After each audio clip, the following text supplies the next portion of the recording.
Break کے بعد خوش آمدید. آگے بڑھاتے پروگرام کو. بریک سے پہلے بات ہو رہی تھی ٹالپور صاحب کہ ایجوکیشن ٹھیک ہے، آپ نے کہا کہ ہم اس کو ویلکم کریں گے، لیکن اکثر ہم نے دیکھا کہ وفاقی حکومت جب پروجیکٹ لانچ کرتی ہے پورے ملک کے لیے تو آپ صوبوں کے بڑے تحفظات سامنے آتے ہیں، چاہے وہ بجٹ کے حوالے سے ہوں، پالیسیز کے حوالے سے ہوں.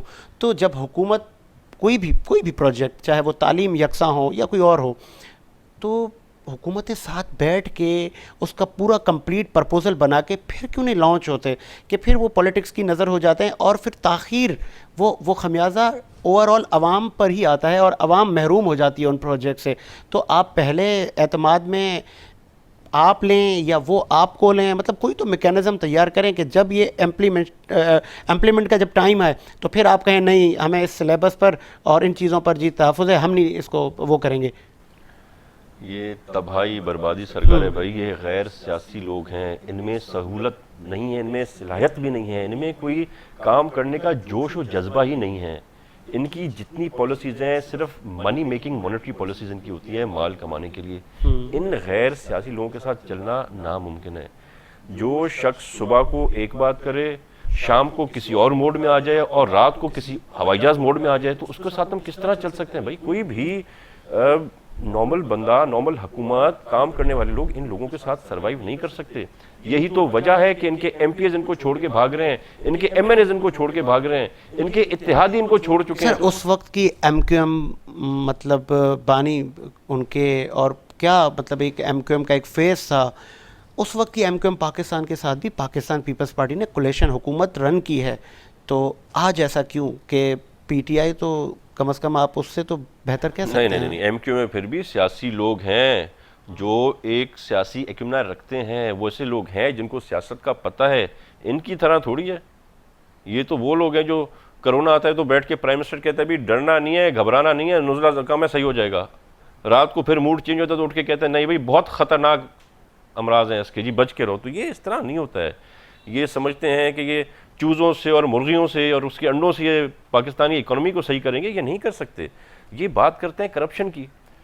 جب نواز شریف صاحب سے انہوں نے حکومت لی تھی تو 70 سال کی آپ کرپشن کہہ لیں، 70 سال کی آپ نااہلی کہہ رہے ہیں، اس میں آپ ساری سیاسی جماعتوں کو ڈال دیں، آپ اس میں جو ڈکٹیٹرز آئے ملٹری ان کو ڈال دیں، تو ان لوگوں نے 70 سال میں 23 ٹریلین کا خسارہ دیا اس ملک کو. ان بیوقوف نااہل کرپٹ لوگوں نے 2.5 سال کے اندر 40 ٹریلین پہ پہنچا دیا ہے. یعنی کہ جتنی 70 سال میں کرپشن ہوئی اتنی 2 سال میں اس سے زیادہ ہو چکی ہے. چلیں آگے بڑھتے ہیں. لانگ مارچ کے لیے بلاول بھٹو صاحب چیئرمین پاکستان پیپلز پارٹی اور اپوزیشن کی جو قیادت ہے وہ کہہ رہے ہیں ہم لانگ مارچ کی طرف ہم جائیں گے، اور کب ہم نے اعتماد کا ووٹ لینا ہے، کب آگے، وہ بھی ہم چیزیں ڈسکلوز کریں گے. اب اس حکومت کو جانا چاہیے. آپ کو لگ رہا ہے ان لانگ مارچ سے، دھرنوں سے، ہم پہلے ہی اکنامک کرائسس سے گزر رہے ہیں، مہنگائی کا عالم آپ کے سامنے ہے، بخوبی آپ اپوزیشن کی جماعت ہیں اور سندھ میں تو آپ حکمران ہیں، آپ اس چیز سے واقف ہیں. تو ان چیزوں سے مزید مہنگائی ہوگی، مزید مطلب ٹرانسپورٹیشن کا چاہے ہم نظام دیکھیں سب دھرم بھرم ہوگا، تو آپ بھی عوام کو لے کے بیٹھ جائیں گے تو پھر کیسے چلے گا؟ دیکھیں جہاں تک سندھ حکومت کی بات ہے تو اگر ہماری حکومت کے جانے کے صدقے میں سے ہماری جان چھٹ جاتی ہے خان صاحب سے، تو ہم یہ قربانی بھی دینے کو تیار ہیں. سر اس سے پہلے بھی آپ قربانی دے رہے تھے لیکن آپ لوگوں نے دی نہیں، اور پھر آپ بائی الیکشن میں بھی آپ لوگوں نے حصہ لیا، آپ کی طرف سے اسٹیٹمنٹ آئی کہ ہم ہر محاذ پر جائیں گے. تو حکومت کی قربانی کیا آگے چل کے آپ دینے جا رہے ہیں؟ بالکل. ہم اس نااہلوں کے ٹولے سے جان چھڑانے کے لیے، اس ملک کو، اس عوام کو یہاں کی نجات دلانے کے لیے ہر قربانی دینے کو تیار ہیں. آپ نے دیکھا ہوگا جو بھی ہم نے باتیں کی، چاہے بائی الیکشن لڑنے کی تھی، استعفے نہ دینے کی تھی، تو ہماری جتنی بھی پالیسیز تھیں، جو باتیں تھیں، ان کا کیا پی ڈی ایم کو فائدہ ہوا یا نہیں ہوا؟ تو یہ فائدہ انشاءاللہ چلتا رہے گا. اگر ہم لانگ مارچ نہ کریں، اگر ہم روڈوں پہ نہ آ جائیں تو ہم کیا کریں؟ جو 2 وقت کا کھانا اپنے بچوں کو نہیں کھلا سکتا، جو بجلی ہوتے ہوئے پنکھا بند کر کے بیٹھا ہے، اتنی مہنگی بجلی ہو گئی ہے، جو گھر میں گیزر ہونے کے باوجود صبح ٹھنڈے پانی سے نہا کے جاتا ہے کیونکہ گیس اتنی مہنگی ہے، اس کو ہم کیا جواب دیں کہ ہم چپ کر کے گھر پہ بیٹھے؟ تو ان کی تو ڈیمانڈ ہے جس کی وجہ سے ہم سڑکوں میں نکل رہے ہیں. آپ نے جو پی ڈی ایم کے جلسے دیکھے، حیدرآباد کا، کراچی کا، ان سب جلسوں میں کیا آپ کے خیال سے صرف پیپلز پارٹی کے لوگ تھے؟ Not at all. یہ ہر وہ بیچارہ بندہ ہے، وہ میکینک ہے، وہ ٹریکٹر ڈرائیور ہے، وہ مزدور ہے جس کو کھانا نصیب نہیں ہو رہا، اپنے بچوں کو کھانا نہیں کرے. یہ ان کا غصہ ہے جو نکل کے اتنے کامیاب جلد سے ہمارے کرا رہے. نیشنل ڈائلاگ کی کچھ عرصہ پہلے باتیں چلیں کہ کچھ قداور شخصیات اس ملک کی سامنے آئیں اور یہ جو دونوں طرف سے جو کشیدگی ہے حکومت اور اپوزیشن کی، اس کو کچھ ختم کیا جائے. کیا پاکستان پیپلز پارٹی آگے ٹیبل ٹاک کی طرف جائے گی؟ کوئی سافٹ کارنر حکومت کے لیے ہوگا؟ دوسرا میرا سوال یہ ہے کہ ان تمام چیزوں کو جب آپ دیکھ رہے ہیں اور لیڈ کر رہے ہیں، لے کے چل رہے ہیں دھرنوں کی پولیٹکس کو، تو آپ کو نہیں لگتا کہ نادیدہ قوتوں کو موقع آپ دے رہے ہیں کہ وہ آئیں اقتدار پہ؟ بالکل بھی نہیں. ہم جمہوری طریقہ ہی اپنانا چاہتے ہیں، اسی کو اپنا کے چل رہے ہیں.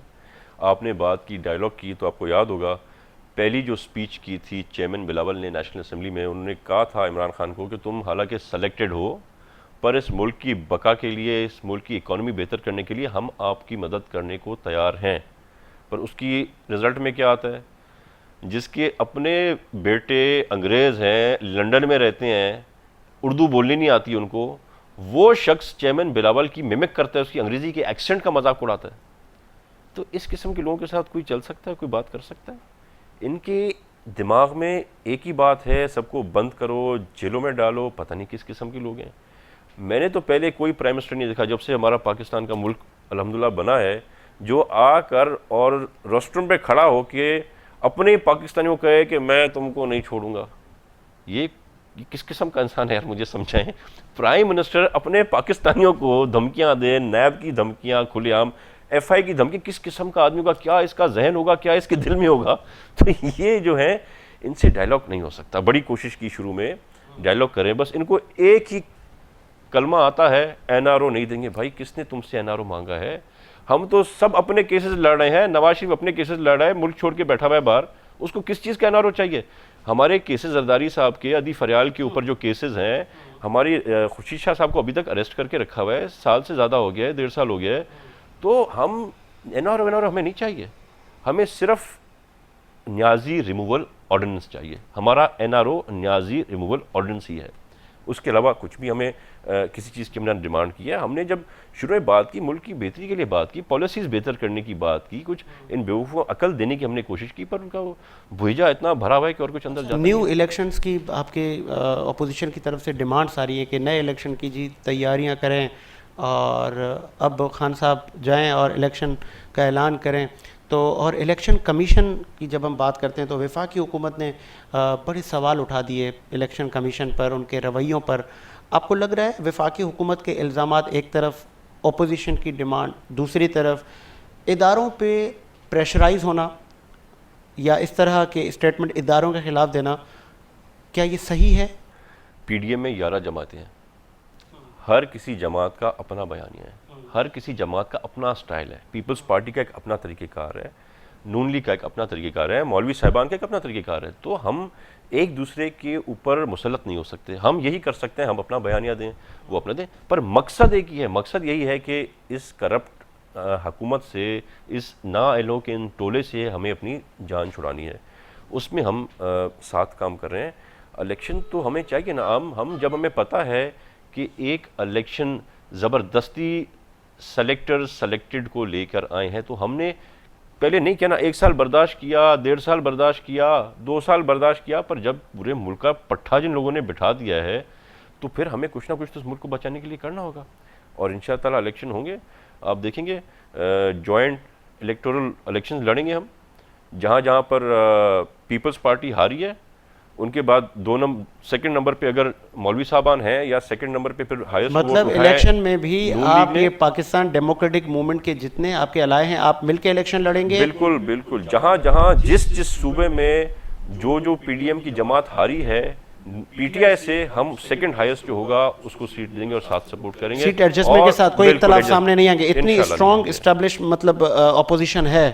بالکل ہے. آپ دیکھ رہے ہیں کس طرح سے ہم کیا کیا نہیں کیا ان لوگوں نے. یہ تو وہ بے شرم لوگ ہیں جنہوں نے کسی ایکس پرائم منسٹر کی بیٹی جو اپنے میاں کے ساتھ سوئی تھی، اس کے چادر اور چار دیواری کا خیال نہیں رکھا. لوگ اندر بھیج دیے تاکہ یہ الزام ہم پر لگے اور ہم آپس میں لڑ پائے. اتنے تو یہ گھٹیا اور گریوے لوگ ہیں. تو انہوں نے پوری کوششیں کر لی ہیں. ہمیں الحمدللہ ان کی کوئی بھی حرکت, کوئی بھی ان کی ٹیکٹکس تھے, جو ان کی ماسٹر مائنڈ پلان تھے, الٹے سیدھے ہمیں کچھ لڑا نہیں سکے. ہم اب پکے ہو گئے. چلیں ابھی ہم اگر تعمیری بات پر آتے ہیں, چونکہ پروگرام کا وقت بھی اینڈ کی طرف ہے. تیمور تالپور صاحب, سندھ حکومت ایسے کون سے نئے پروجیکٹ عوام کے لیے لا رہی ہے؟ ٹھیک ہے, مزدور کارڈ کا بھی اجرا آپ لوگوں نے کیا, آگے کیا مطلب ایسے پیکیجز عوام کے لیے ہیں, کیا ان کو ریلیف دے رہے ہیں؟ اس سے قبل جب آپ وفاق میں تھے تو ٹیکنیکل ڈپلوماس اور اسٹوڈنٹس کے لیے بڑی سہولت تھی اور آپ ان کو وظیفہ بھی دے رہے تھے.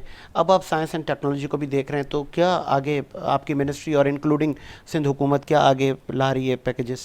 افسوس کے ساتھ یہ کہنا پڑتا ہے کہ 18th امینڈمنٹ کے بعد بھی جو سندھ کا شہر ہے, جو ہمارا رائٹ ہے, وہ ہمیں نہیں مل رہا. ہمارے پچھلے 2.5 سال کا اگر ہم حساب لگائیں تو پتہ نہیں کتنے پیسے ہیں جو دے بھی نہیں رہے خان صاحب ہمیں, اور ریفیوز بھی کر دیا دینے سے, جو کہ ان کانسٹیٹیوشنل ہے. آف کورس ہم سکیمز لا رہے ہیں, ہیلتھ سیکٹر میں ایکسیل کر رہے ہیں, ایجوکیشن میں بہتری لانے کی کوشش کر رہے ہیں, روڈ رستے بھی بنا رہے ہیں, پر اب جس طرف یہ سب جا رہا ہے تو ہمیں ڈائیورٹ کرنا پڑے گا, ڈائیورٹ ہونا پڑے گا from government funding to private public partnership. ہم دیکھا جتنی بھی بڑی چیزیں ہو رہی ہیں, جتنے اچھے بڑے ہسپتال چل رہے ہیں, ہم اب روڈ رستے بھی جو بن رہے ہیں ہم اس کی طرف جا رہے ہیں. ہمارے پاس اور کوئی طریقہ ہی نہیں بچا, تو اب تھوڑا کام ڈفرینٹلی ہوگا. آئی ٹی ڈپارٹمنٹ کی آپ نے بات کی, I T department it self صحیح کام نہیں کر سکتا اس بیوروکریسی کے ساتھ. پروفیشنز کون سی, میں خود بھی آئی ٹی پروفیشنل تو نہیں ہوں نا, سیکٹری آئی ٹی بھی پروفیشنل نہیں ہے, ڈی جی آئی ٹی بھی پروفیشنل نہیں ہے. تو یہ کیسے نظام درست ہوگا؟ ایک آئی ٹی پروجیکٹ ایک کراچی میں, ہمیں یاد ہے جب اس کراچی شہر کے میئر مصطفیٰ کمال صاحب تھے تو ایک آئی ٹی ٹاور کے پروجیکٹ کی باتیں ہوئیں, وہ جوں کا توں ہوا. کیا آگے مطلب کوئی پلانس ہیں؟ ہم ابھی ہم نے بنایا ہے ایک سندھ ڈیجیٹل ٹرانسفارمیشن اتھارٹی, جو کہ ابھی تک کسی بھی صوبے میں نہیں ہے. پہلا صوبہ ہوگا سندھ پاکستان میں جس میں ہم یہ اتھارٹی لا رہے ہیں. اس کے بعد انشاءاللہ تعالیٰ آپ ترقی بھی دیکھیں گے, آپ یہ بھی دیکھیں گے کہ ہم جو کام کریں گے ہم سرکاری پیسوں سے اب نہیں کریں گے. یہ اتھارٹی جو ہے یہ اپنی انویسٹمنٹس کرے گی, یہ خود اپنا جو ہے حکومت کو پیسہ بنا کے دے گی, سندھ گورنمنٹ کو پیسہ بنا کے دے گی. انشاءاللہ تعالیٰ ہم ہر چیز ڈیجیٹلائز کر دیں گے. جب کوئی فار ایگزامپل بچہ پیدا ہوتا ہے تو اس کے پیدا ہوتے ہی اس کی ایک ڈیجیٹل آئیڈینٹی بنے گی. اس ہسپتال میں ہی 100-150 روپے کے وہ سرکاری خرچ سے وہیں پر ان کے پیدا ہوتی ان کی ساری ڈیٹیلز ہوں گی, کمپیوٹرائز ہر چیز کو کر دیں گے, ان کے اکاؤنٹ سارے آن لائن ہوں گے, ان کی ہر انفارمیشن اس دن سے ہمارے پاس ڈیٹا میں آ جائے گی.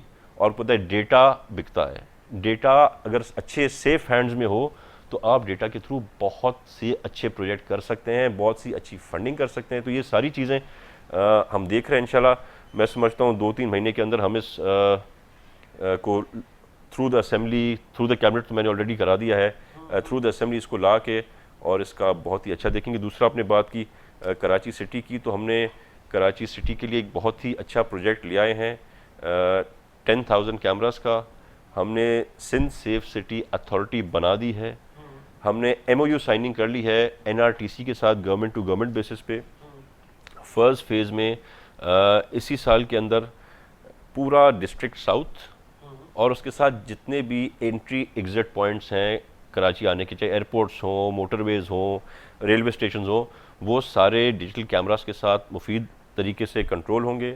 ڈرون ٹیکنالوجی لائیں گے, جہاں پر پولیس کی آنکھ نہیں پہنچتی وہاں پہ ہمارے ڈرون سیکیورٹی کریں گے. ہم ایک سسٹم لائیں جس میں جتنے بھی پولیس فورس ہے ان سب کی ہمارے پاس جیو لوکیشنز ہوں گی. اگر خدا نہ خواستہ کہیں پر کوئی ایکسیڈنٹ ہوتا ہے تو ہمیں پتہ ہوگا کہ کون سی ٹیم سب سے قریب وہاں پر پہنچ سکتی ہے. تو ہم ایک بہت ہی اچھا سسٹم لا رہے ہیں. انشاءاللہ آپ دیکھیں گے اسی سال میں ڈسٹرکٹ ساؤتھ جب کمپلیٹ ہوگا تو آپ سب انشاءاللہ مفید بھی ہوں گے, اس میں آپ کا بھی فائدہ. کبھی کبھار پولیس والا بدتمیزی کرتا ہے کسی شہری سے, کیمراز نصب ہوں گے, اسپیکرز ہوں گے, پتہ چل جائے گا. کبھی کبھی شہری بدتمیزی کر دیتے ہیں سپاہیوں کے ساتھ, وہ بھی پتہ چلے گا.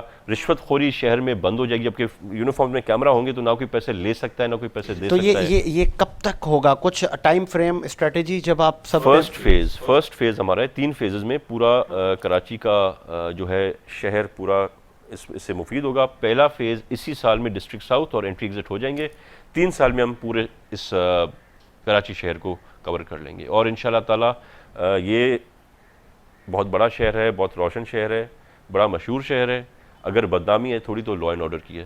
تو یہ سیف سٹی پروجیکٹ آنے کے بعد انشاءاللہ کراچی دنیا کے سب سے سیفسٹ شہروں میں سے انشاءاللہ ایک ہوگا. چلیں، بہت اچھی بات کی. ہمارے ساتھ موجود ہے پروونشل منسٹر جناب تیمور تالپور صاحب، اسی امید کے ساتھ کہ میرا ملک سب سے آگے رہے، اسی امید کے ساتھ کہ میرا ملک شاد و آباد رہے. ساجد حسین اور اس کی ٹیم کو اجازت دیجیے، آپ سے ملاقات ہوگی ایک نئے پروگرام کے ساتھ. اللہ حافظ.